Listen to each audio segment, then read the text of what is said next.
रसूल उन्हीं का तो मुश्दा सुनाने आए हैं। सुभान अल्लाह। रसूल उन्हीं का तो मुश्दा सुनाने आए हैं, उन्हीं के आने की धूमें मचाने आए हैं। जो चाहेंगे जिसे चाहेंगे ये उसे देंगे, जो चाहेंगे जिसे चाहेंगे ये उसे देंगे। करीम है ये खजाने लुटाने आए हैं। जो गिर रहे थे उन्हें नाइबों ने थाम लिया, जो गिर रहे थे उन्हें नाइबों ने थाम लिया। ये गिरते पड़तों को सीने लगाने आए हैं। और नसीब तेरा चमक उठा देख तो नूरी, नसीब तेरा चमक उठा देख तो नूरी। अरब के चांद लहद के सरहाने आए हैं। मेरे प्यारे आका सल्लल्लाहु अलैहि वसल्लम के प्यारे दीवानों, आज 11वीं शब है और पूरी दुनिया के अंदर आशिकान रसूल अपने आका की मिलाद का जश्न मना रहे हैं। बहुत सारे मुल्कों में आज 12वीं शब भी होगी। मेरे प्यारे आका सल्लल्लाहु अलैहि वसल्लम के प्यारे दीवानों, और हम भी अपने आका के मिलाद के चर्चे, सीरतुन नबी सल्लल्लाहु अलैहि वसल्लम का जिक्र करने के लिए जमा हो गए हैं। यकीनन हर नबी शान वाला, हर नबी बुलंद मर्तबे वाला, हर नबी बुजुर्गी वाला, हर नबी अजमत वाला, लेकिन अपना नबी हर नबियों से आला है, सारे नबियों से अफजल है। बल्कि यूं कहिए कि मोहम्मद हमारे, मोहम्मद हमारे, ऐसे नहीं, मोहम्मद हमारे।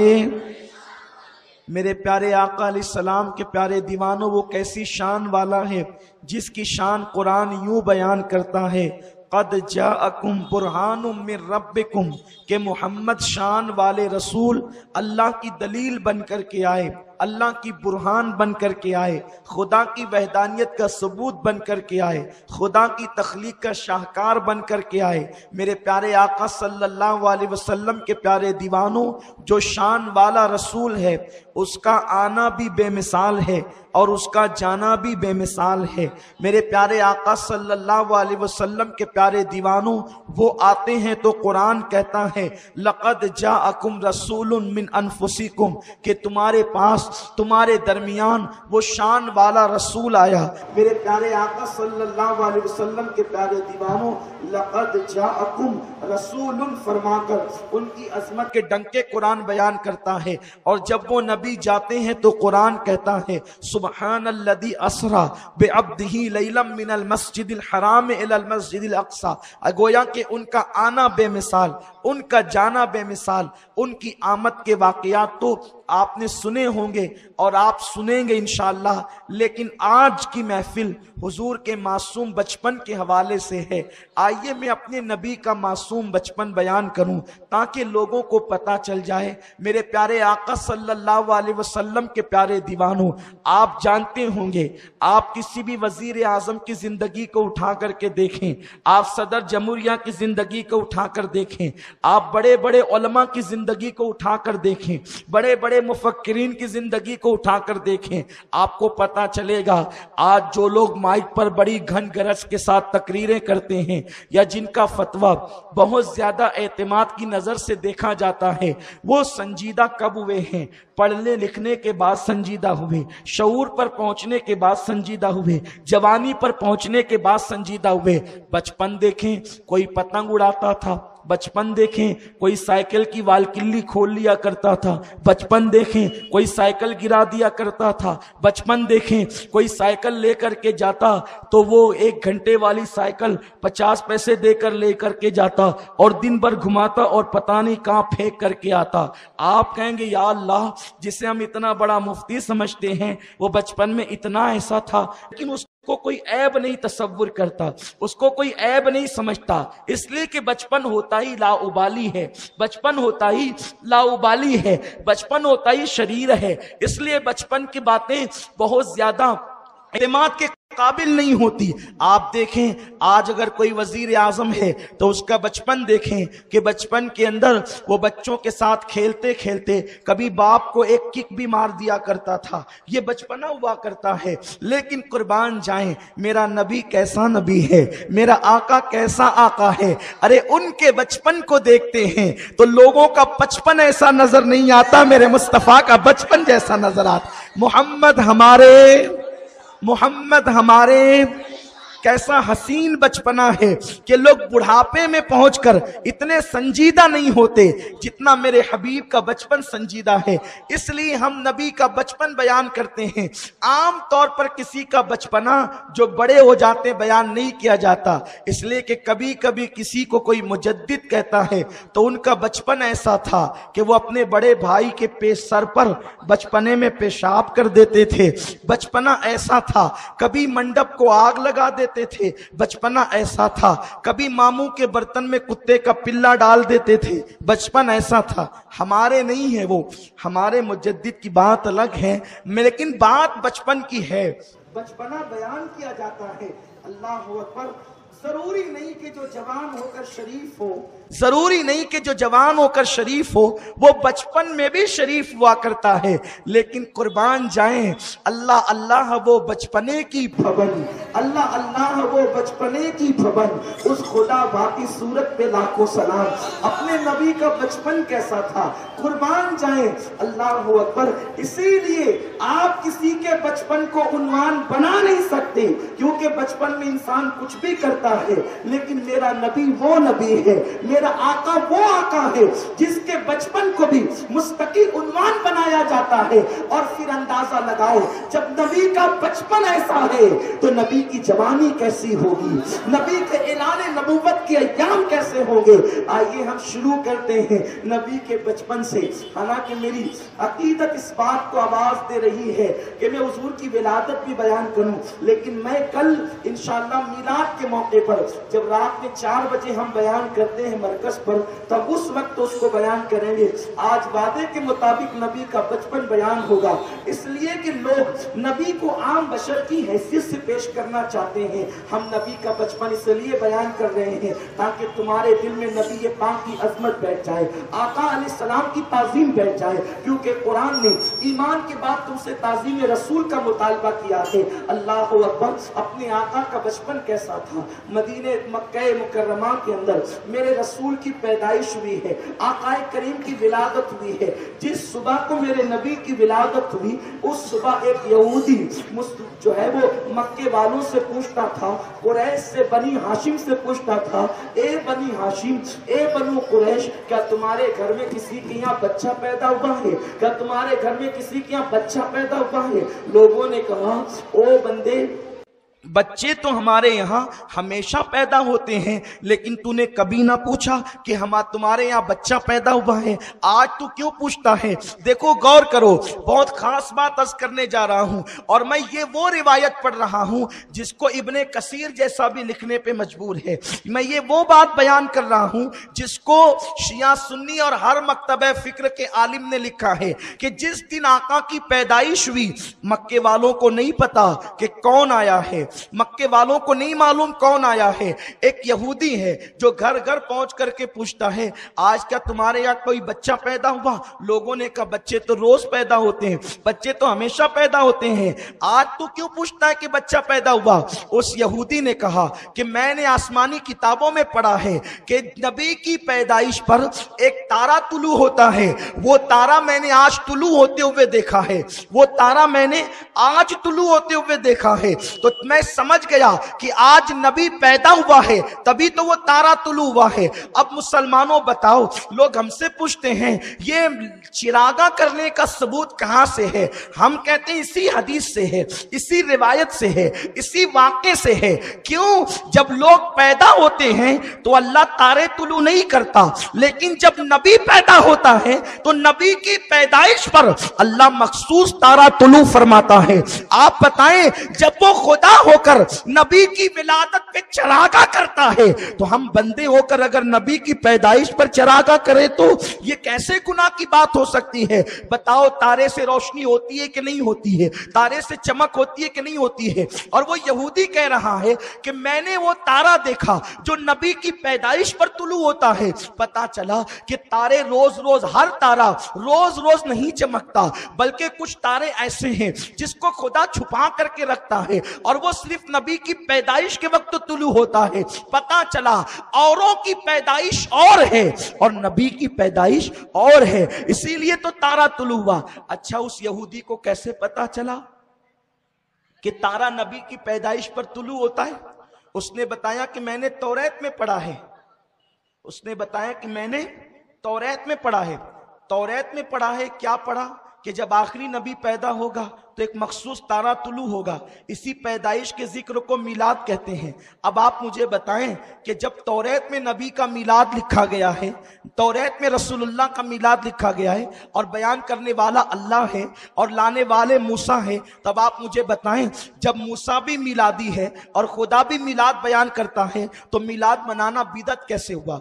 बिदअत तो उसको कहते हैं कि जो रसूलुल्लाह के दौर में ना हो और बाद के दौर में हुजूर की सुन्नत को मिटाने के लिए उसको इजाद किया जाए, उसको बिदअत कहते हैं। तो इससे कौन सी सुन्नत मिट रही है? ये तो जनाबे मूसा बयान कर रहे हैं और तौरात की जबान में बयान कर रहे हैं। अल्लाह अकबर। पता चला कि सिर्फ हम ही मिलादी नहीं है बल्कि मूसा भी मिलादी है। हजरत मूसा भी मिलादी है। जिसको मिलाद से चिढ़ है वो जरा कह दे कि मैं मूसा के मजहब से हटा हुआ हूं, यानी अकीदा मूसा अलैहि सलाम से हटा हुआ हूं। अरे सिर्फ मूसा ही सफ में नजर नहीं आते, आदम कहते हैं वो आने वाले हैं, नूह कहते हैं वो आने वाले हैं, मूसा कहते हैं वो आने वाले हैं, अल्लाह अकबर, जिब्रील भी कहते हैं वो आने वाले हैं, हजरत यूसुफ कहते हैं वो आने वाले हैं, याकूब कहते हैं वो आने वाले हैं। मेरे नबी की आमद से पहले उन्होंने कहा आने वाले हैं और हम आने के बाद कहते हैं वो आ चुके हैं, वो आ गए हैं, वो आ चुके हैं, वो आ गए हैं, वो आ चुके हैं, वो आ गए हैं। जबान तो एक ही है मेरे प्यारे आका अलैहि सलाम के प्यारे दीवानों। तो वो यहूदी कहता है कि मैंने वो तारा तुलू होते हुए देखा जो नबी की आमद पर तुलू होता है। इसीलिए हमने कहा अल्लाह तू खुदा है, तू तारे चमकाता है, हम बंदे हम तारे नहीं चमका सकते, तो हम अपने घरों को लाइटों से चमका देंगे, हम अपने घरों को लाइटों से चमका देंगे। उसने कहा लोगों, अब तवज्जो फरमाए, मेरे नबी का बचपन, उसने कहा लोगों एक तारा देखा है जो नबी की आमद पर तुलू होता है। लोगों ने कहा कि अब्दुल्ला के घर बेटा आया, अब्दुल मुत्तलिब के घर पोता आया है, कल लेकर चलोगे, उसकी जियारत कराओगे? लोग उस यहूदी को ले गए। उसने हुजूर अलैहिस्सलाम को देखा, उसने कहा कि इनकी पीठ दिखाओ, उसने कहा इनकी पीठ दिखाओ। तवज्जो फरमाएं, उसने कहा इनकी पीठ दिखाओ। जैसे उसने पीठ देखी वो चीख मारकर बेहोश होकर जमीन पे गिर पड़ा। जब वो बेहोश होकर जमीन पे गिर पड़ा उसको होश में लाया गया। उसने कहा क्या बात है, बच्चे की पीठ देखकर तू बेहोश क्यों हो गया था? उसने कहा इनकी पीठ पर मोहरे नबूवत है, मुबारक हो ऐ इस्माइलियो, मुबारक हो, बनी इसराइल से नबूवत निकलकर बनी इस्माइल में मुंतकिल हो गई है। और ए मक्के वालों, अब तुम अरब के सरदार और ताजदार बना दिए जाओगे, दुनिया तुम्हारी सरदारी तस्लीम करेगी, तुम सरदार हो। आप मुझे बताएं, हुजूर अलैहिस्सलाम जब पैदा हुए तो उनकी पुश्त पर मोहरे नबूवत थी। तवज्जो आपकी, उनकी पुश्त पर मोहरे नबूवत थी। इसीलिए हम कहते हैं कि हमारे नबी को 40 साल के बाद नबूवत नहीं मिली, क्योंकि अगर नबूवत 40 साल के बाद मिलती तो मोहरे नबूवत भी 40 साल के बाद मिलती। क्योंकि जब किसी को वजीर बनाया जाएगा तो कुर्सी उसको उसी वक्त दी जाएगी, जब किसी को बादशाह बनाया जाएगा तो स्टैंप उसको उसी वक्त दिया जाएगा। पता चला 40 साल के बाद बादशाह बनाना है और 40 साल पहले स्टैंप दे दिया जाए, ये तो आज की हुकूमतों के भी खिलाफ है। तो जिस दिन बादशाह बनाया जाता है उसी दिन स्टैंप और मुहर दी जाती है।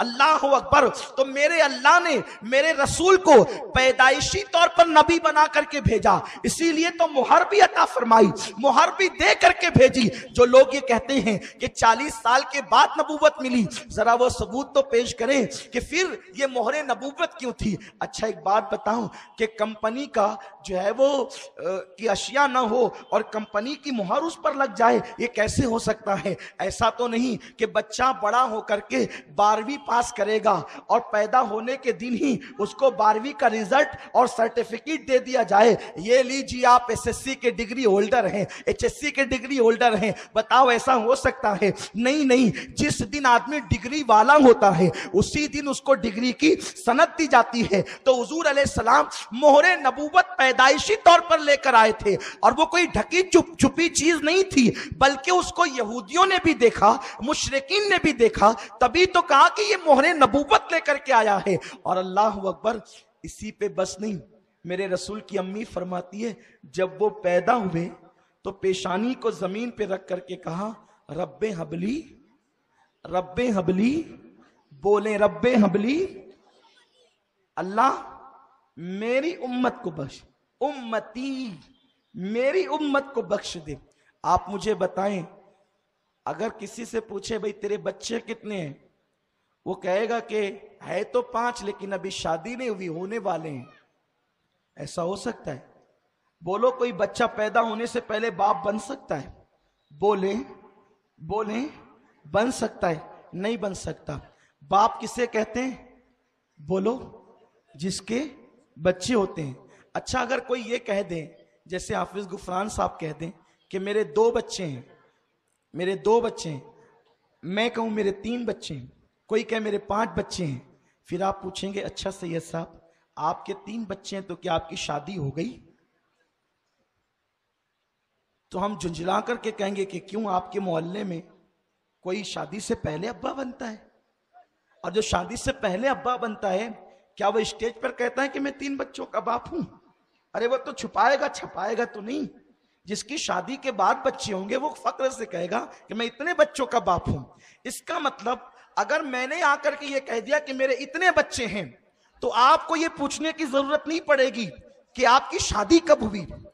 अगर आपको ये पता चल जाए कि मेरे बच्चे या किसी के बच्चे हैं तो आप, अगर आपके पास दिमाग है, आपके पास अक्ल शऊर है, तो आप उससे कतान नहीं पूछेंगे कि आपकी शादी हुई या नहीं हुई, इसलिए कि बच्चे उसी के होते हैं जिसकी शादी हो जाती है और उम्मती उसी के होते हैं जिसके पास नबुव्वत हुआ करती है, जिसके पास नबुव्वत हुआ करती है। अब आका फरमा रहे हैं रब्बे हबली उम्मती, मेरी उम्मत को बख्श दे। तो गोया के बता रहे हैं अरे जिसकी शादी होती उसी के तो बच्चे होते हैं और वो जो नबी होता है उसी के तो उम्मती होते हैं। हुजूर कहते हैं मेरी उम्मत को बख्श दे। गोया कि आका बता रहे हैं कि मैं उम्मत वाला हूं और उम्मती उसी के होते हैं जो नबी हुआ करता है। तो गोया कि आमिना की गोद में आने वाला सिर्फ आमिना का बेटा नहीं है बल्कि उम्मत का नबी आ रहा है, उम्मत का रसूल आ रहा है। तो हुजूर उस वक्त भी नबी थे जिस वक्त आदम और हव्वा मिट्टी और पानी के दरमियान की मंजिलें तय कर रहे थे। अब कुर्बान जाएं हुजूर अलैहिस्सलाम का बचपना किस तरह गुजरता है। अल्लाह अकबर। हजरत सैयदा हलीमा सादिया कहती हैं कि अरब का दस्तूर था, अरब के अंदर दस्तूर था कि बच्चों को देहात के माहौल में रखा जाता था, क्योंकि शहर के अंदर वो माहौल नहीं होता था जो देहातों में। आप कभी शहर से निकलकर, कभी कभी हम लोग भी बयान के लिए किसी देहात में जाते हैं तो दिल कहता है कि कुछ दिन यहीं रह जाएं, क्योंकि मालेगांव में जो है वो कारों की आवाज़ है, बाइक की आवाज़ है, लुम की आवाज़ है, चिल्लम चिल्ली है, चीख पुकार है, ये सब है। देहात का माहौल पुरसकून, इत्मीनान बख्श, सीधे साधे लोग, भोले भाले लोग, अच्छे अच्छे प्यारे प्यारे लोग होते हैं ना। अल्लाह अकबर। तो कभी कभी दिल चाहता है कि वहाँ रुक जाएं, फिर वहाँ के जानवर, वहाँ के परिंदे, वहाँ के फूलों की खुशबू और वहाँ के चंद मकानात और खुला खुला माहौल, वहाँ की ठंडी ठंडी हवाएं, वहाँ की ठंडी ठंडी फजाएं, तो देहात अच्छा अच्छा लगता है। इसी तरह अरब के लोग चाहते थे कि अपने बच्चों को सेहतमंद रखने के लिए वो अपनी बीवियों का दूध पिलाने की बजाय वो दाइयों का दूध पिलाते थे, इसलिए कि जो औरत दूध पिलाती है उसकी सेहत में कमजोरी आती है, तो जल्दी से औरत बीवी उनकी खिदमत के लिए तैयार हो जाए। तो वो लोगों का यहाँ रिवाज था, एक तो ये कि वो देहात के अंदर दाइयों का दूध पिलाए, दूसरी चीज देहात के अंदर मुशक्कतें और मेहनतें बहुत होती है, तो वो चाहते थे कि हमारे बच्चे पुरमुशक्कत जिंदगी गुजारें ताकि उनकी हड्डियां मजबूत हो जाए। इसीलिए डॉक्टर इकबाल कहते हैं, मर्द का जिस्म नरम नाजुक अच्छा नहीं लगता, मर्द का जिस्म जो है वो ताकतो तवाना और सख्त और मजबूत अच्छा लगता है। मेरे प्यारे आका अलैहिस्सलाम के प्यारे दीवानों, नाजुक जिस्म तो औरतों के हुआ करते हैं, मर्दों का जिस्म ताकतवर हुआ करता है। अल्लाह अकबर। तो वो लोग ये चाहते थे कि देहात की दौड़ धूप के अंदर हमारे बच्चों की हड्डियां मजबूत होगी। तीसरी चीज ये है कि देहात वाले जो है वो जबान फसीह बोलते थे, यानी कि ज्यादा बेहतर कलाम करते थे, आजकल के देहातियों की तरह नहीं। इस तरह की बहुत सारी वजूहात थी। तो उस वक्त ये था कि औरतें देहातों से आती और मुख्तलिफ मौसमों में आती और बच्चों को लेकर के जाती।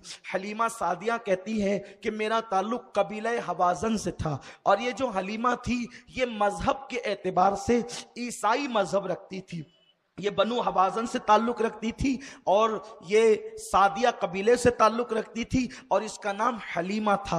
हलीमा कहती हैं कि हम लोग मौसम के एतबार से, चूंकि बहुत कहत साली हमारे देहात में थी, इतना कहत था कि औरतों के सीने खुश्क हो गए थे और जानवर चलने के काबिल न थे। हम लोगों ने सोचा कि चलो मक्का शहर जाएंगे, वहां से बच्चे लाएंगे और बच्चों पर जो उजरत मिलेगी उससे हम अपना गुजारा करेंगे। हम पहुंचे, आप बड़ी मशहूर रिवायत है, मैं उसकी तरफ तफसील में नहीं जाता। हलीमा सादिया कहती है मेरी सवारी कमजोर थी, बैठ बैठ जाती थी।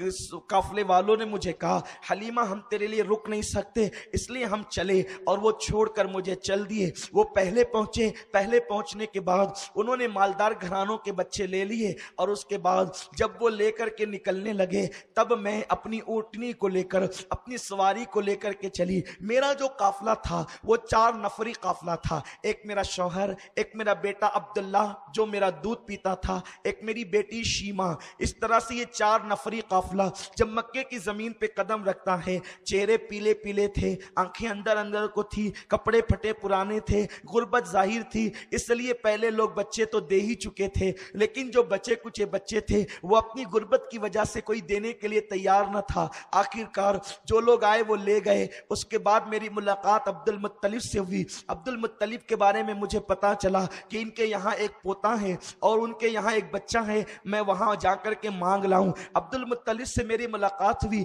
अब्दुल मुत्तलिब ने पूछा तेरा नाम क्या है? मैंने कहा हलीमा। तेरा कबीला क्या है, किस कबीले से तेरा ताल्लुक है? मैंने कहा बनु साद से। कहा अच्छा, साद मतलब नेक, हलीमा और हिल्म यानी कि नेकी और हिल्म जहां दोनों हो जाए तो मेरे बच्चे को वही दूध पिलाएगी। और आप फरमाते हैं लेकिन हलीमा सुन ले कि मेरा बच्चा यतीम है, मेरा पोता यतीम है, बहुत ज्यादा इनाम और इकराम न मिलेगा। मैंने अपने शौहर से मशवरा किया, एक काम करते हैं, देखो जी हम खाली खाली जाएं, लोग अपना मजाक उड़ाएंगे, तो एक काम करते हैं यतीम बच्चा ही लेकर के चलते हैं, खाली जाने से अच्छा है कि यतीम ले जाएं ताकि लोग मजाक न उड़ाएं। अल्लाह अकबर। मेरे शौहर ने मुझे खुशी से इजाजत दे दी, ठीक है। अब्दुल मुत्तलिब ने कहा चलो, लेकिन हलीमा सुनो सुनो, मेरा जो पोता है ना वो हर एक का दूध नहीं पीता, पहले मैं देखूंगा वो तेरा दूध पिएगा तब तेरे सुपुर्द करूंगा, वरना मैं यूं ही तेरे सुपुर्द न करूंगा। हलीमा कहती है कि मेरे सीने तो खुश्क थे, मेरा बच्चा पूरी पूरी रात रोता था, उसको खुद को दूध मैसर न आता था, लेकिन मैंने ये सोचा कि चलो अब तकदीर के हाथों, या तो जीतेंगे या तो हारेंगे, अब जिताएगी तो तकदीर, हराएगी तो तकदीर। जैसे ही मैंने आमिना के मकान में कदम रखा तो मैंने क्या देखा, एक सफेद कपड़े में मोहम्मद को लपेटा गया था। मोहम्मद हमारे मोहम्मद को सफ़ीद कपड़े में लपेटा गया था। मैं हुजूर अलैहिस्सलाम का नाम बार बार मोहम्मद मोहम्मद नहीं कहना चाहता, क्योंकि मेरा मसलक मसलक अदब है, हम अलकाबात से हुजूर का नाम लेते हैं। लेकिन ये बात मैं हज़रत हलीमा की नकल कर रहा हूँ, तो अब हलीमा जो कहती है मैं उन्हीं की बात नकल करूँगा। जब मैं अपने तौर पर आका का नाम लूँगा तो फिर इंशाअल्लाह अलकाबात के साथ लूँगा। मैं हलीमा के जुमले इसलिए नकल करना चाहता हूँ ताकि मुकम्मल हलीमा की बात आपके समझ में आ जाए। हलीमा कहती है, क्योंकि अभी उसको पता नहीं है कि ये नबी है, ये रसूल है, सैयदुल अंबिया है, इमामुल अंबिया, उसको पता नहीं है। वो तो बस इतना जानती है ये अब्दुल्ला का दुर्र यतीम है, ये अब्दुल मुत्तलिब का पोता है, ये आमिना का बेटा है, ये अबू लहब का भतीजा, ये जो है अबू तालिब का भतीजा, उसको इतना ही मालूम है, इससे ज्यादा उसको कुछ नहीं पता है। हलीमा कहती है जब मैं मोहम्मद से मिलने के लिए गई तो एक सफेद कपड़े के अंदर उनको लपेट करके रखा गया था और नीचे हरे रंग की सब्ज चादर बिछी हुई थी और वो उसमें सो रहे थे। मैंने इतना खूबसूरत बच्चा, इतना हुस्न वाला बच्चा अपनी जिंदगी में कभी नहीं देखा था। मैं बहुत से बच्चों को दूध पिला चुकी थी, लेकिन इतना हुस्न वाला बच्चा मैंने कभी नहीं देखा था। बच्चे जो जवानी के अंदर जो है वो बहुत भद्दे लगते हैं, वो बचपने में भी अच्छे लगते हैं। बच्चे प्यारे प्यारे लगते हैं, बच्चे बड़े अच्छे लगते हैं, छोटे छोटे बच्चे बड़े खूबसूरत लगते हैं। अगर आपको कभी देखना है तो आप बच्चों को देखें, उनका खेलना जुदा, उनका अंदाज जुदा, उनकी तबीयतें जुदा। वो पाक दिल रखते हैं, वो साफ दिल रखते हैं, इसीलिए उनके चेहरे चमकते हैं, उनके नरम नरम गाल होते हैं, उनके नरम नरम बाल होते हैं, उनके मुस्कुराहटों पर कुर्बान होने को जी चाहता है। उनके पैर भी बड़े हसीन होते हैं, उनके तलवे भी बड़े हसीन होते हैं। अरे जब सबके बच्चे इतने शीरीं होते हैं तो आमिना का लाल कितना प्यारा होगा, अब्दुल्ला का लख्त जिगर कितना हसीन होगा। मैं उनको हसीन कहूं तो किस मुंह से कहूं, क्योंकि वो तो सरापा हुस्न है। आमिना अजते हलीमा सादिया कहती है जैसे मैंने मोहम्मद को देखा, प्यारी प्यारी आंखों को बंद करके सो रहे थे, जैसे मैंने उनको देखा उन पर मैं ऐसे फिदा हो गई कि मैंने अपना हाथ उनके सीने पे रखा। जैसे मैंने अपना हाथ उनके सीने पे रखा, मेरा हाथ रखने की देर थी कि उन्होंने आंखें खोल के मुझे देखा और मुझे देखकर मुस्कुराने लगे। याद रखिए अभी हुजूर की उम्र सिर्फ 7-8 दिन की है। आका की उम्र कितनी है? सिर्फ 7-8 दिन की है। मोहम्मद हमारे, पीछे वाले भी जरा बोल दें मोहम्मद हमारे। मैं इस अंदाज से तकरीरें नहीं करता, लेकिन चूंकि मेरे रसूल का बचपन बयान कर रहा हूं तो मैं भी चाहता हूं कि मैं अपने बचपने का भरपूर लज्जत लेकर एक बच्चे की तरह अपने हुजूर की अजमत को बयान करूं, ताकि आप हुजूर के बचपन का मुकम्मल तौर पे लुत्फ ले सकें। जरा कह दीजिए यहां से वहां तक, दाएं से बाएं तक, बैठे खड़े सब लोग कह दे मोहम्मद हमारे, मोहम्मद हमारे। बच्चे कम से कम 3 महीने तक, पैदा होने के बाद से लेकर 3 महीने तक जब भी नींद से उठते हैं तो रोते रोते उठते हैं। 6 महीने तक ये आदत कुछ कम होती है और साल 2 साल में ये आदत खत्म हो जाती है, लेकिन 3 महीने का किसी का भी बच्चा पैदा होने से लेकर 3 महीने तक जब भी वो उठेगा तो रोते रोते उठेगा। लेकिन ये मेरा रसूल है, जब ये नींद से उठते हैं तो मुस्कुरा मुस्कुरा करके उठते हैं। पता चला नबी बचपने में भी किसी की तरह नहीं है। अल्लाह अकबर। वरना रोने वालों से पूछो माँ की नींद क्यों खराब करता था, जवान होकर के आवाज बिठाता है तकरीर में नबी मेरी तरह। अम्मी से पूछ के रात रात पर जगती किसके लिए थी? अरे अल्लाह अकबर। दिन को उठ करके कहती ये तो सोने भी नहीं देता, कैसा बच्चा है, पूरी पूरी रात रोता है। लेकिन ये मेरे नबी का बचपना है कि हुजूर न रात को रोते हैं न दिन को रोते हैं, बल्कि पैदा हुए भी तो मुस्कुराते पैदा हुए। रब्बे हबली उम्मती कहते हुए पैदा हुए। हक ने फरमाया कि बख्शा जिसका बचपना इतना बेमिसाल हो।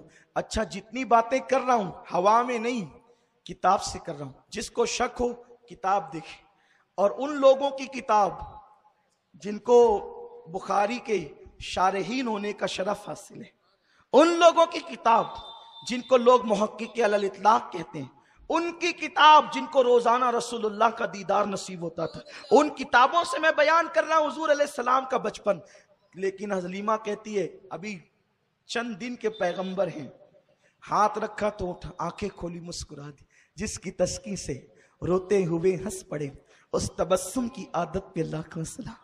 ऐसे नबी को हमने अपनी तरह कहना शुरू किया, ऐसे नबी के मिलाद पे हमने एतराज किया जिसका बचपन इतना बेमिसाल। मुसलमानों, इख्तिलाफ ना करो, अपने नबी की तरफ आओ, अपने आका की ताज़ीम की तरफ आओ, अपनी आका की मोहब्बत की तरफ आओ। कितने कम नसीब है वो लोग, कितने कम नसीब है जो बेटी की शादी पर तो लाइटिंग लगाते हैं लेकिन नबी की पैदाइश पर घरों को नहीं जगमगाते और कहते हैं ये फजूल खर्ची है। मैं कहता हूं बता, कब्र में तेरी बेटी तुझे बचाने आएगी? नहीं, आमिना का लाल जो बचाने आएगा उसके मिलाद पर आप लाइटिंग नहीं लगाते। आप कहेंगे सुन्नत है या फर्ज? मैं कहता हूं ना सुन्नत है ना फर्ज। बेटी की शादी पर लाइटिंग लगाना सुन्नत है या फर्ज? ना सुन्नत है ना फर्ज। क्यों लगाते हो? का बेटी की मोहब्बत का तकाजा है इसलिए लगाते हैं। हम कहते हैं जब बेटी की मोहब्बत के तकाजे में मंडप और लाइटिंग लग सकती है तो क्या नबी की मोहब्बत के तकाजे में नहीं लग सकती? मुझे बताओ, कोई कहता है 12 रबीउल अव्वल हुजूर की पैदाइश का दिन नहीं। मैंने कहा छोड़, मैं बहुत न्यूट्रल होके बात करना चाहता हूं। 12 रबीउल अव्वल नहीं ना पैदाइश का दिन, ठीक है। रबीउल अव्वल का महीना है कि नहीं पैदाइश का महीना? बोल। छोड़ दे तारीख की बात छोड़। हुजूर की मिलाद का महीना रबीउल अव्वल है या कोई और?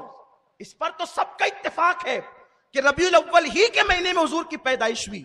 का ठीक है, 12 को ना लगा, 1 को तो लगा। 12 को ना लगा, 2 को तो लगा। बताओ क्या हुजूर का तुम पे एहसान नहीं? मुनकिरो, कलमा पढ़ाने का भी एहसान गया।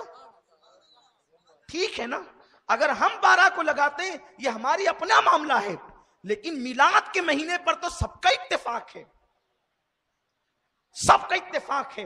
क्यों नहीं लगाते? जब 15 अगस्त पे परचम लहराया जा सकता है तो मिलाद मुस्तफा पर क्यों नहीं?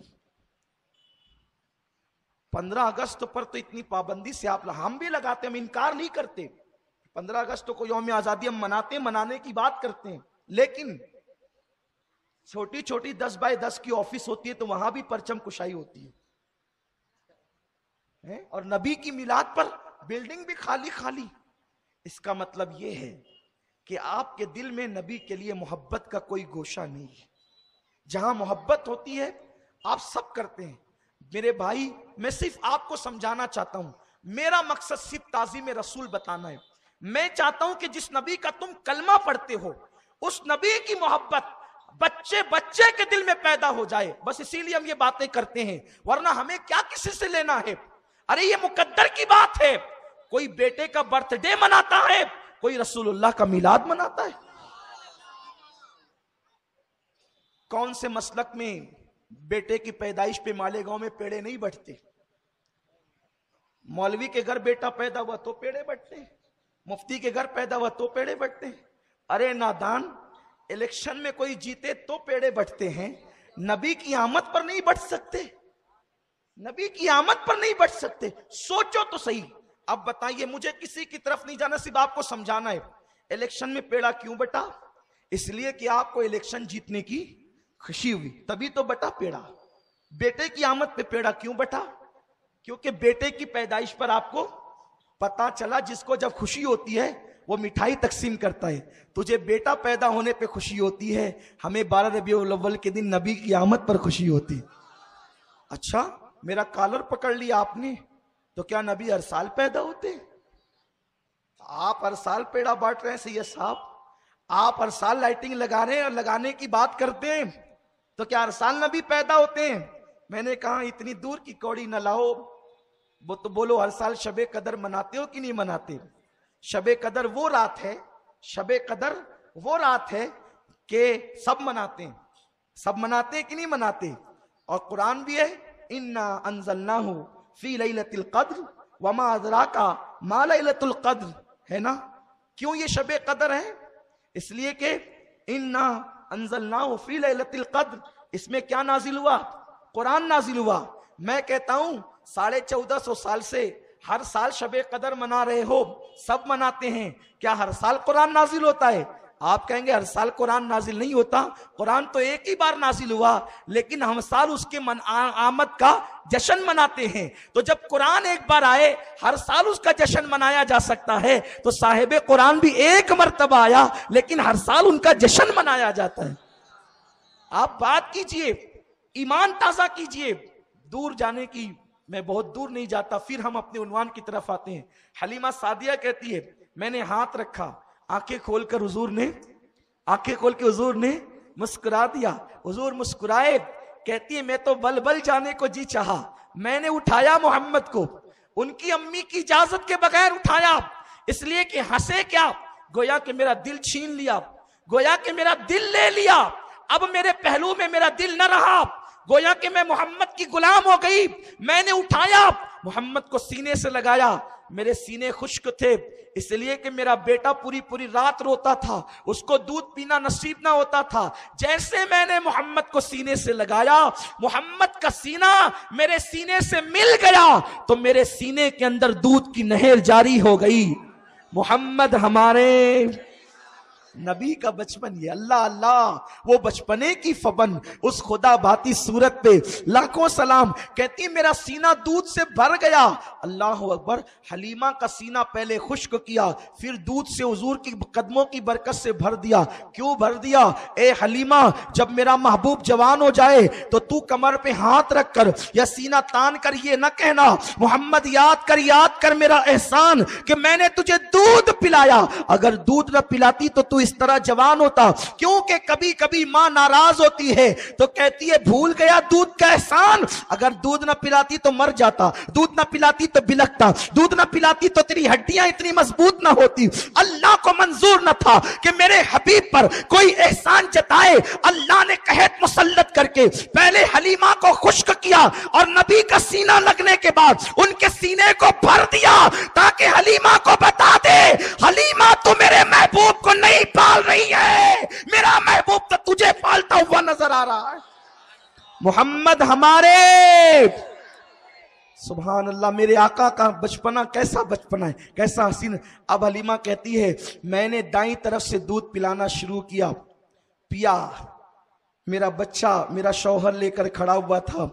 जब बाईं तरफ का दिया तो नहीं पिया, मुंह हटाया, उंगली का इशारा किया, गोया के कह रहे हो अम्मी मैंने तो पी लिया, अब मेरे रजाई भाई को भी पिला दे। दाईं तरफ से पिया, बाईं तरफ का कभी नहीं पिया। आज डॉक्टर कहते हैं मां के सीने में दाईं तरफ दूध कम होता है और बाईं तरफ ज्यादा होता है। ये मेरा मासूम रसूल का मासूम बचपन है कि कम अपने लिए पसंद किया, ज्यादा अपने भाई को अता कर दिया, दूध पीते भाई को अता किया। तो मेरा इमाम इस मंजर को देख के पुकार उठा, भाइयों के लिए तर्क पिस्ता करें, दूध पीतों की निस्बत पे लाखों सलाम। मेरे प्यारे आका अलैहि सलाम के प्यारे दीवानों, इंसाफ किया। आजकल लोग कहते हैं माज़अल्लाह इस्लाम दहशतगर्दी का मजहब है। हम कहते हो सारी दुनिया का माल खा जाने वालों, इससे बड़ी दहशतगर्दी क्या है? रेल मंत्री घोटाला करे, कोयला मंत्री घोटाला करे, सारे मंत्री घोटाला करें और ये इंसाफ की बात करने चले हैं। खुदा की कसम ये मेरा नबी है, अभी चंद दिनों का नबी है, चंद दिन हुए विलादत को, और अपने दूध पीते भाई के लिए उसका हिस्सा अता करके बता रहे हैं कि मैंने इंसाफ का नारा बाद में लगाया है, पहले भाइयों को इंसाफ अता किया है। ये अपने नबी का बचपन है। लेकिन मुसलमानों तुम्हें मालूम नहीं, तुम्हें तारीख नहीं पता, क्योंकि पहले तो तुम पढ़ते नहीं, जो बयान करता वहां सुनने नहीं जाते, और अगर कोई सुनने जाता है तो कुछ लोगों को तकलीफ है, ये क्यों बयान करते हो, ये तो ज़ईफ रिवायत है। हमने कहा अच्छा तुझे यही रिवायतें ज़ईफ लगती है, बता तो सही कि क्या ज़ईफ रिवायतें फजाइल अमाल में मकबूल नहीं? जब तेरी बात आए तो ज़ईफ रिवायतें भी मदरसे के चंदे के लिए, बल्कि अगर ज़ईफ रिवायत ना मिले तो तुम उसको गढ़ भी लेते हो कि इतना सवाब इतना सवाब इतना सवाब। आप मुझे बताएं क्या कोई हदीस ऐसी है कि रसूलुल्लाह ने फरमाया कि जिसने मदरसे में चंदा दिया वो जन्नती हो गया? लेकिन बताओ मिंबरों पे ये हदीस पढ़ी जाती है कि नहीं पढ़ी जाती? क्योंकि रसूलुल्लाह के दौर में तो ऐसा मदरसा था ही नहीं, जैसा मदरसा आपका है। ना मदरसे के लिए चंदा होता था, मदरसे के तलबा तो रसूलुल्लाह के दौर में पेट पे पत्थर बांध करके इल्म हासिल करते थे। बगैर छत का हुजूर का मदरसा था, जिसको सुफ़ा कहते हैं, जिस चबूतरे पे सहाबा बैठ के इल्म हासिल करते थे। और आप कहते हो कि माज़अल्लाह नबी के लिए तुम इस तरह पढ़ते हो। हम कहते हो जब मदरसे के लिए पढ़ा जा सकता है तो नबी के लिए तो हदीसें मौजूद है, और बयान करने वाली आमिना है, बयान करने वाली हलीमा है, बयान करने वाले अब्बास है, बयान करने वाले अब्दुल्ला इब्ने अब्बास है, बयान करने वाले जनाब अबू तालिब है। अभी मैं आका अलैहिस्सलाम का मिलाद बयान, आका अलैहिस्सलाम का मासूम बचपन बयान कर रहा हूं। अल्लाह अकबर, भाई के लिए पिस्ता तर्क कर दिया। अब हलीमा कहती है मैं तो बल बल जाने लगी। उस रात पहली मर्तबा मेरा बेटा पूरी रात सोया, जम कर सोया, क्योंकि जब पेट भरा तो वो भी सो गया, वरना पूरी पूरी रात वो मुझे सताता था। कुर्बान। अब हलीमा कहती है, तवज्जो से सुने मेरे नबी का बचपन, सुभान अल्लाह, मोहम्मद हमारे। हलीमा कहती है मोहम्मद मेरे 2 साल कुछ महीने रहे, लेकिन कभी भी बिस्तर पे पेशाब नहीं किया, बिस्तर पर पाखाना नहीं किया। 2 टाइम मुकर्रर था, 2 टाइम मुकर्रर था। जब हुजूर के पेशाब का वक्त होता मैं ले जाती पेशाब करते, मैं ले जाती फरागत करते। और हुजूर अलैहिस्सलाम का सतर अगर खुल जाता, सतर हया के पर्दे में अर्ज कर रहा हूं, सतर अगर खुल जाता, बच्चे 5-5 साल की उम्र तक नंगे घूमते हैं, 3-3 साल की उम्र तक नंगे घूमते हैं, जो कहते हैं नबी अपनी तरह। मैं उनको ये कहने की जुर्रत नहीं करता कि आप बचपने में कैसे घूमते थे, ये आप ही समझ लें, लेकिन जो कहते हैं उनको शर्म आनी चाहिए, उनको शर्म आनी चाहिए नबी हमारी तरह। अल्लाह अकबर।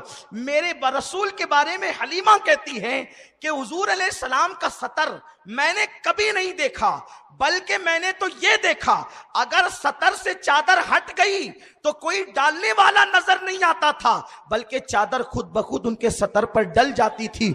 मतलब ये कि फरिश्ते हुजूर का सतर ढक दिया करते थे। ये हुजूर का बचपन है। आका पैदा हुए तो मखतून पैदा हुए, यानी खतना करने की जरूरत नहीं। हुजूर अलैहिस्सलाम की विलादत हुई तो खतना शुदा विलादत थी। और उस वक्त जब बच्चे पैदा होते हैं तो गलाजत में भरे होते हैं ना, ये कोई बताने की बात नहीं है। हुजूर पैदा हुए तो हुजूर पर गलाजत का कोई असर नहीं था, इसीलिए हुजूर की पैदाइश के बाद दाइयों ने हुजूर को गुस्ल नहीं दिया। हुजूर के जिस्म से कस्तूरी की खुशबू आ रही थी। ये मेरे रसूल का बचपन है। सुभान अल्लाह। मोहम्मद हमारे, मोहम्मद हमारे, बड़ी शान वाले। सुभान अल्लाह। मेरे आका का बचपन कैसा था। हलीमा कहती है कभी मैंने उनका सतर नहीं देखा, उन्होंने बिस्तर में कभी जो है पेशाब पाखाना नहीं किया। अब हलीमा कहती है पूरी रात हम जम करके सोए, इत्मीनान से सोए, और उसके बाद जब सुबह को उठे तो आमिना ने कहा हलीमा मेरा ये बेटा बड़ा मसूद है, बड़ा मुबारक मेरा बच्चा है, मैंने पैदाइश के वक्त बड़े अजायबात देखे हैं, मेरे बच्चे का बहुत ख्याल करना, मेरे बच्चे का बड़ा ख्याल करना। हलीमा देख देख मेरे बच्चे को बहुत एहतियात से रखना। हलीमा कहती है ठीक है बीबी आमिना, तेरी सारी शर्तें मंजूर है, अब तुझे मजीद कुछ कहने की जरूरत नहीं। मैं तो एक रात में समझ गई कि ये बच्चा कितना बरकत वाला है। मेरा सीना भरा, मेरा पेट भरा, मेरे शौहर का पेट भरा, मेरे बच्चे का, मेरी बेटी का पेट भरा।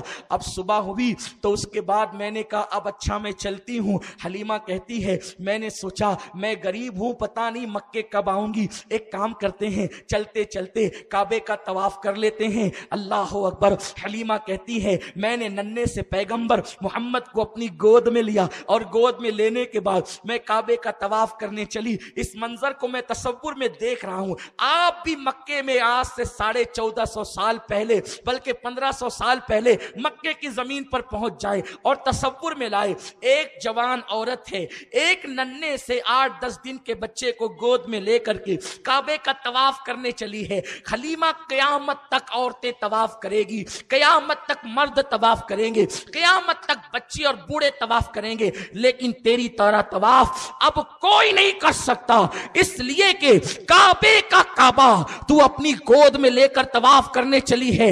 हलीमा की गोद में काबे का काबा है और काबे का तवाफ करने चली है। हलीमा सादिया कहती है जब मैंने काबे का तवाफ शुरू किया तो मेरी आंखें दंग रह गई, मेरी आंखें हैरान रह गई। मैं जैसे जैसे चलती जाती, काबे की दीवार मेरी तरफ झुकती चली जाती, काबे की दीवार मेरी तरफ झुकती चली जाती। जरा इश्क में डूब कर कह दे शायद यही निजात का जरिया हो जाए। मोहम्मद हमारे, मोहम्मद हमारे।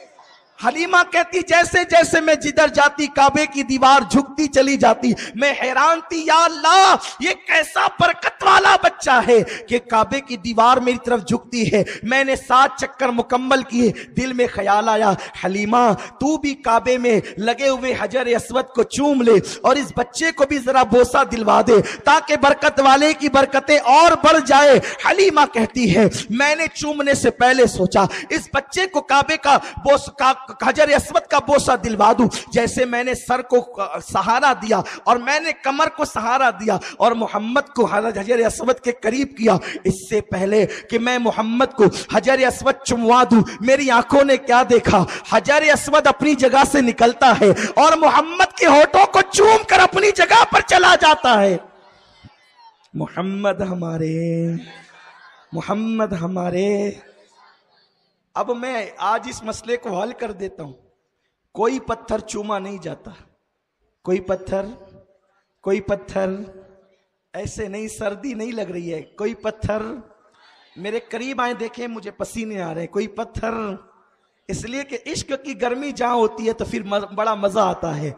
कोई पत्थर ऐसे नहीं आखिर तक कहीं कोई पत्थर चूमा नहीं जाता, बल्कि चूमने पर तो बड़े इख्तिलाफात है, मुनाजरे होते हैं, लड़ाइयां होती है, लाठियां चलती है, लड़ाइयां होती है, झगड़े होते हैं, लेकिन काबे के हर पत्थर को चूमा नहीं जाता है। चूमने का हुक्म नहीं है। मकाम इब्राहिम को भी चूमा नहीं जाता, लेकिन हजर अस्वद को चूमा जाता है। इतने कट्टर तौहीदी आ गए काबे में कि उन्होंने सारे पत्थर निकाल के फेंक दिए। मौला अली उठा उठा कर सारे पत्थर फेंकते थे और रसूलुल्लाह फरमाते हैं कुल जाअल हक, रसूल फरमाते थे जाअल हक वज़हकल बातिल इन्नल बातिल काना ज़हूका, निकालो फेंको। सब निकाल निकाल के फेंक दिए गए। लात भी पत्थर का, हुबुल भी पत्थर का, मनात भी पत्थर का, उज़्ज़ा भी पत्थर का, सब पत्थर के थे, सब निकाल के फेंक दिए गए। 2 ही पत्थर रखे गए, तवज्जे, 2 ही पत्थर रखे गए। एक कौन सा? मकाम इब्राहिम, दूसरा ये दोनों मिलादी है, ये दोनों मिलादियों को रखा गया। वो मिलादी क्यों है? जिसे मकाम इब्राहिम कहते हैं, इसलिए वो मिलादी है। मैं सबकी तवज्जो चाहता हूं, शायद कि तेरे दिल में उतर जाए मेरी बात, सब आशिक हो जाए तो दुनिया से झगड़े खत्म हो जाएं, सब नबी की ताजीम करें तो इख्तिलाफात मिट जाए।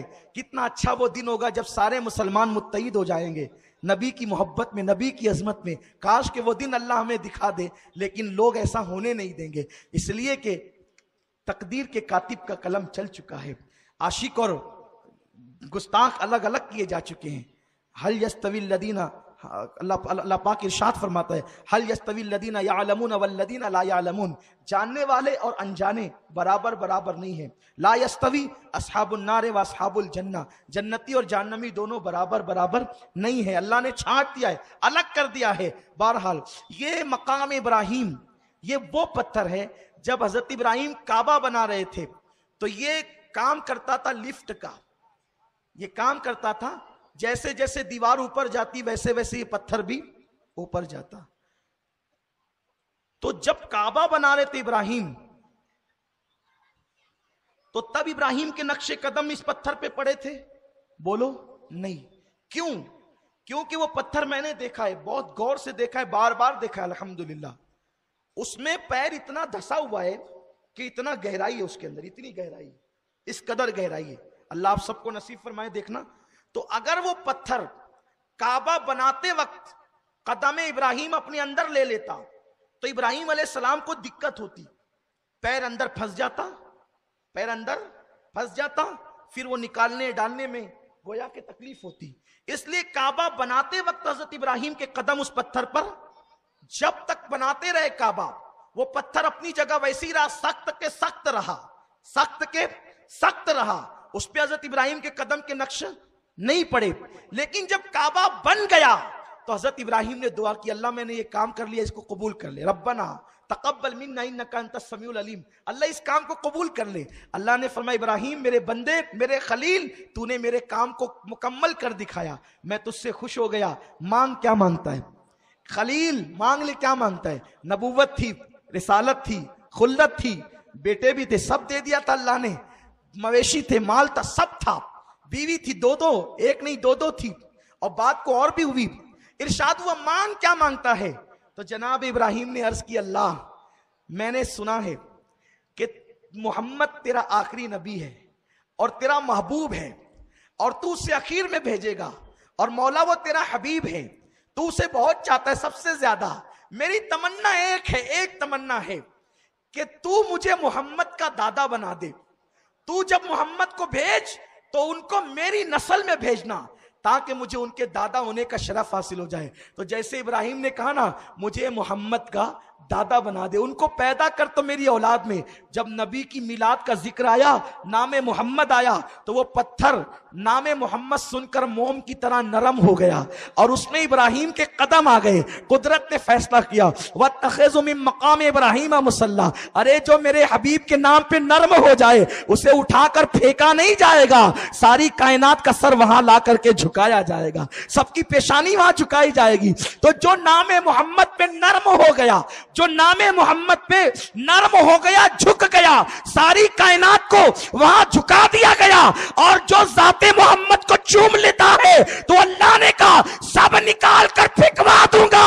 हबीब जिसने तेरे लब चूमे हैं, कयामत तक के उसको चुमवाता रहूंगा, ताकि पता चल जाए जो उनके जो गुलाम हो गए सब के वो इमाम। सुभान अल्लाह, सुभान अल्लाह, नारे तकबीर, नारे रिसालत, जश्न ईद मिलादुन नबी, आमदे मुस्तफा। हलीमा कहती पत्थर निकला और मेरे महबूब के लबों को चूम कर अपनी जगह लग गया।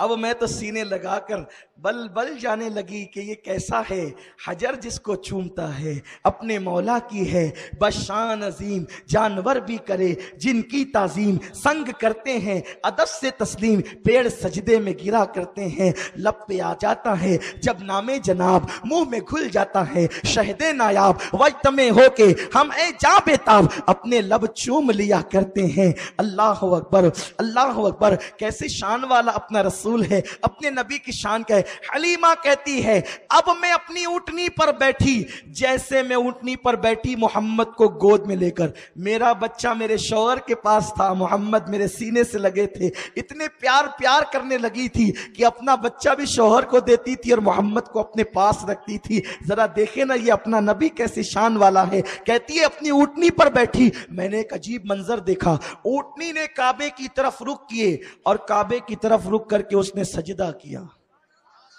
ऊंटनी को शऊर मिल गया, ये सजदे क्यों कर रही है, आते वक्त नहीं किया, रहते वक्त नहीं किया, जाते वक्त क्यों कर रही है, क्योंकि ये ऊंटनी नबी इस पर बैठ गए थे, इसको भी शऊर आ गया। हर जगह सजदे नहीं करना चाहिए, सजदे वहीं करना चाहिए जहां करने का हुक्म है।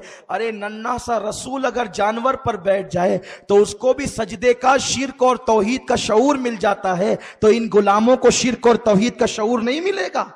आप किसकी बात करते हैं? सजदे किए हैं ऊंटनी ने काबे की तरफ, और जब चली है तो हलीमा कहती है हवा से बातें करती है। जो लोग पहले निकल चुके थे, हलीमा की ऊंटनी ने उनको ओवरटेक करना शुरू किया। लोग ने पलट पलट के देखा, ए बीबी हलीमा क्या तू नई सवारी खरीद लाई? का नहीं, सवारी तो वही है, सवार नया आ गया है। मोहम्मद हमारे, मोहम्मद हमारे। लोगों अपने नबी की कदर जानो, अपने नबी की अजमत पहचानो। तुमने बाप की बड़ी फजीलतें बयान की, कभी रसूलुल्लाह की भी फजीलत बयान करो। खुदा के लिए उनके इल्म पर झगड़ा न करो, अल्लाह ने उनको उतना इल्म दिया कि किसी को नहीं दिया। उनकी जात पर लड़ाई मत करो। तुम्हें और हमें हक क्या पहुंचता है कि होटल पर बैठकर हम बहस करें कि नबी को तो ये नहीं मालूम था और ये नहीं मालूम था। अपनी औकात क्या है, अपनी औकात क्या है? अरे अगर बोल सकता है तो फजीलत बोल, तौहीन मत कर। तौहीन करने से कुछ नहीं मिलेगा सिवाय जहन्नम के ईंधन बनने से। इसलिए अपनी जबानों को रोको। मिलाद मना सकते हो तो मनाओ, अगर तौफीक नहीं है तो किसी को मना मत करो, किसी को मना मत करो। क्योंकि मिलादुन नबी सबने मनाया। मैं बार बार हवाले पढ़ता हूं, जगह जगह पढ़ता हूं। अल हावी लिल फतावा उठा करके देखो, इमाम सुयूती फरमाते हैं सिद्दीक अकबर ने मनाया। मुल्ला जीवन कहते हैं अबू बकर सिद्दीक तो 100 ऊंट ज़िबा करते थे, 100 ऊंट ज़िबा करके रसूलुल्लाह के मिलाद पर लोगों को दावत करते थे। इमाम शाफई कहते हैं जो रसूलुल्लाह के मिलाद में ताज़ीम मुस्तफा में 1 रुपया खर्च करे, आका अलैहिस्सलाम क़यामत के दिन उसकी शफाअत करेंगे। वो तो निहायत सस्ता सौदा बेच रहे हैं जन्नत का, हम मुफलिस क्या मोल चुकाएं, अपना हाथ ही खा लिए। शफाअत लेना है शफाअत, तो नबी की आमद पे कुछ खर्चा करो। आप कहते हैं ये फजूल खर्ची, पहले मैं आपको डेफिनेशन बताऊं फजूल खर्ची किसे कहते हैं।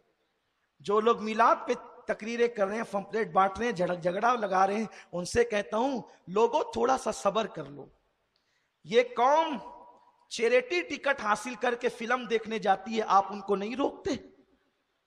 शादियों पर 2-2, 3-3 लाख रुपए खर्च करती है, आप उनको नहीं रोकते। नबी की मिलाद पे लाइटिंग और झंडा क्या लग गया, आप क्यों रोकते हो? क्यों रोकते हो? क्या नबी का कोई एहसान ही नहीं? सोचो, जो पूरी पूरी रात अपने लिए रोते रहे, मगफिरत की दुआएं करते रहे, बोलो नमाज लाकर किसने दिया? कुरान किसने अता किया? अल्लाह का पता किसने बताया? लोगों, क्या उस रसूल का यही हक है कि होटलों पर बैठकर तुम उनकी तौहीनें करोगे, उनके इल्म पर बहस करोगे, वो जिंदा है या मुर्दा, इस तरह की बातें करोगे? सोचो तो सही। हम आगे अभी पढ़ने वाले हैं, हदीसें पढ़ के सुनाएंगे, वक्त रहेगा तो। वक्त खत्म हो रहा है, आज नहीं कल भी मेरा उन्वान यही है, हुजूर का मासूम बचपन, सरकार का मासूम बचपन। कल की महफिल इंशाअल्लाह सलाम चाचा रोड पे होगी, हम वहां हदीसें पढ़ के बताएंगे नबी जिंदा कैसे हैं, नबी के बचपन में बताएंगे, नबी पाक सल्लल्लाहु अलैहि वसल्लम के बचपन में बताएंगे इंशाअल्लाह कि हुजूर की शान और अजमत क्या है। यही सब कुछ है। डॉक्टर इकबाल कहते हैं बमुस्तफा बरसा खैशरा के दी हमाओस्त, अगर बऊ न रसीदी तमाम बोल हबीस। दीन पूरा के पूरा मोहम्मदुर रसूलुल्लाह का नाम है। इनसे करीब आओ तो दीन मिलेगा। हो ना ये फूल तो बुलबुल का तरन्नुम भी ना हो, चमने दहर में कलियों का तबस्सुम भी ना हो ना ये साकी तो फिर मैं भी ना हो, खुम भी ना हो। कुव्वत इश्क से हर पस्त को बाला कर दे, दहर में इसमें मोहम्मद से उजाला कर दे। कि मोहम्मद से वफा तूने तो हम तेरे हैं, ये जहां चीज है क्या लौहो कलम तेरे हैं। हलीमा कहती है मेरी ऊंटनी आगे बढ़ती चली गई। वो काफले वाले कहते हैं हलीमा सवारी बदल गई, का नहीं सवार बदला है। अब एक आखिरी बात अर्ज करके बात खत्म करता हूं, तवज्जो आपकी अगर है तो। हुजूर का बचपन, सुभान अल्लाह।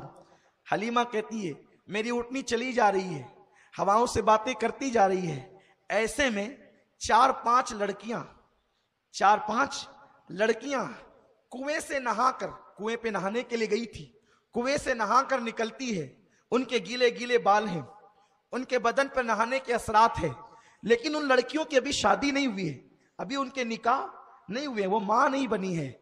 वो नौजवान लड़कियां आपस में बातें करती है, देख तो बच्चा कितना हसीन है, देख तो बच्चा कितना खूबसूरत। इतने खूबसूरत थे कि जब हुजूर बचपने में भी चलते थे तो बादल सर पे साया करता था।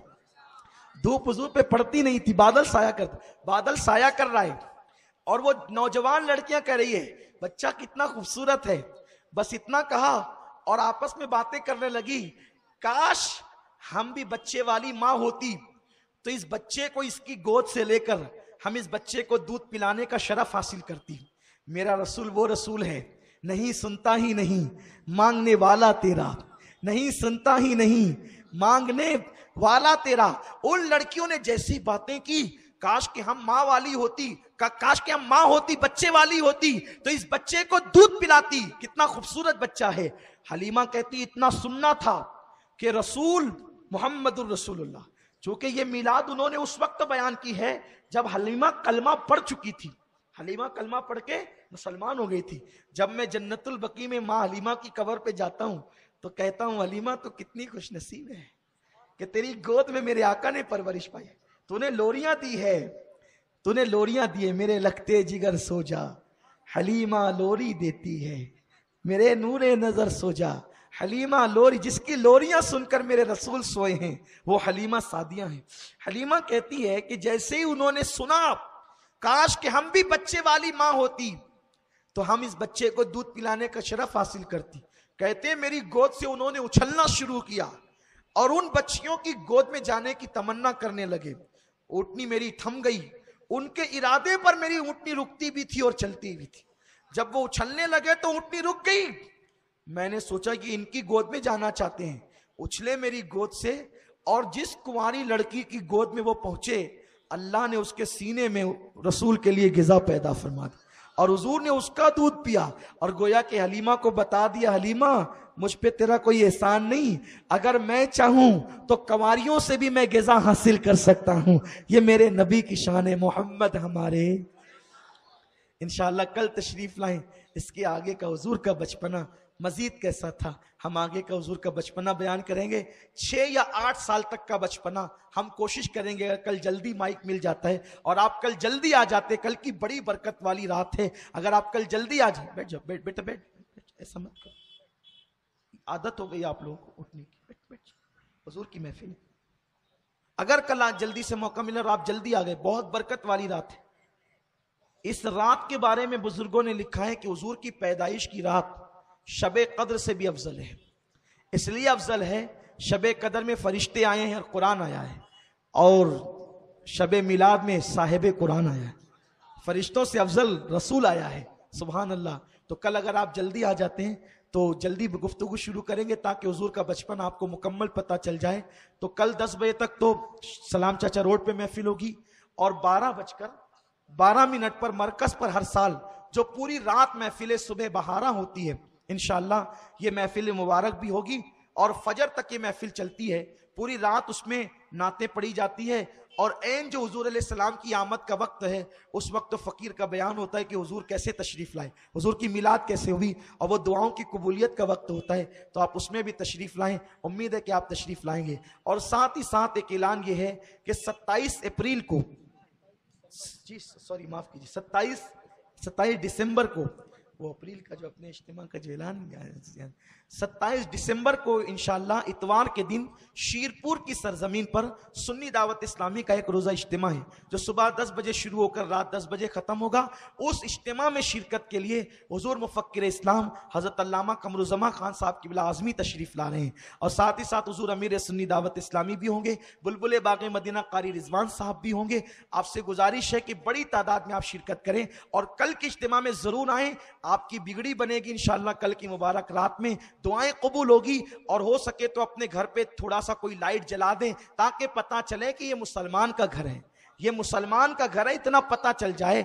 बस एक लाइट जला दें। लाइट लगाना अपना काम, दिल चमकाना उनका काम। चमक तुझसे पाते हैं सब पाने वाले, मेरा दिल भी चमका दे चमकाने वाले। बरसता नहीं देखकर अब्र रहमत, बदों पर भी बरसा दे बरसाने वाले। शेख अब्दुल हक मुहद्दिस दहलवी फरमाते हैं, जो नबी का मिलाद मनाएगा साल भर अमन व अमान में रहेगा। अमन व अमान चाहते हो, हुजूर के मिलाद में कुछ ना कुछ खर्च करो, गरीबों में पैसे तकसीम करो, कपड़े तकसीम करो, हो सके तो अपने घर वालों को कपड़े बनाओ, उन्हें तोहफा पेश करो, इसलिए कि ये ईद नहीं बल्कि ईदों की ईद है। अल्लाह ताला तौफीक दे। दौरान गुफ्तगू कोई